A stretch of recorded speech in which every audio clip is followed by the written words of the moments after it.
Morning, guys. Okay. Um, Today is the end for the Module 4 discussion boards. All the inquisitives, all the Mod 4 stuff. Need to have that in. Need to get that all done by this evening. It also opens up, and this is a fairly short timeline. We've only got until Thursday. The semester is wrapping up really quick. The final project. You can find the final project parameters under the Unit 9 stuff, Module 9 stuff. Basically, this is just an extension of things that you have done over the course of this semester. With each of the discussion boards, I have given you option questions to answer and then a list or a series of primary sources. And what I want you to do is to go through those primary sources again and give me a list of the 16 most important ones. Now, what I don't need from you is like the most important historical ones. So you're not going through and looking for what are the great American documents here. By most important, I really mean the ones that impacted you personally the most. Which ones did you find the most enlightening, the most surprising, the most informative, the ones that had the greatest impact on you as we went through? And I know we've done this all very quickly. This has been a short semester, 8 weeks, but you're going to put that list together. You don't have to necessarily rank order them. This is the best, and this is just, but I do want 16 of those.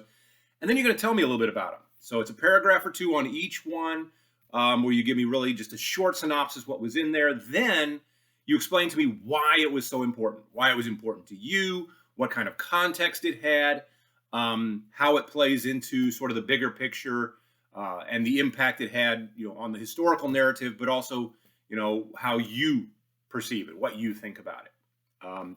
And you got to turn that list in by Thursday. All right. So Thursday is the end of the semester. It's the end of exam week. You've got till the end of the day, but you need to get those put together. And like I said, we've done this a little bit before. I asked you about images. I asked you, the list game and some things like that. So I've had you reviewing this stuff as we go along. And this is sort of the capstone on that. How does what you have seen affect what you have read and learned? Okay. The textbook gave you a lot of secondary sources. It gave you a historian's perspective. The primary sources, though, were meant to enhance that, make it more personal, give you some of the on-the-ground, real-time stuff to support that narrative. So put that list together. Make sure you get the Module 4 stuff wrapped up. Don't miss any points. There's a lot of things coming together here all at once on a fairly short time span. And get that turned in, again, by Thursday. And that's it. Congratulations. You guys did a whirlwind through this class. It has not been easy. History on this kind of a short timeline is really, really cramming it in. So make sure you stay strong, focused for another 3-4 days. Do the best you can. And then have a great summer.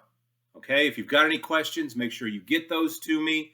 I'd love to see you back this fall, taking the class for real, face-to-face, sitting in a classroom where I can tell you some of these great stories myself. So there's another half of American history to do. I hope I see you there. But if I don't, best of luck at Lincoln Land and have a really good summer.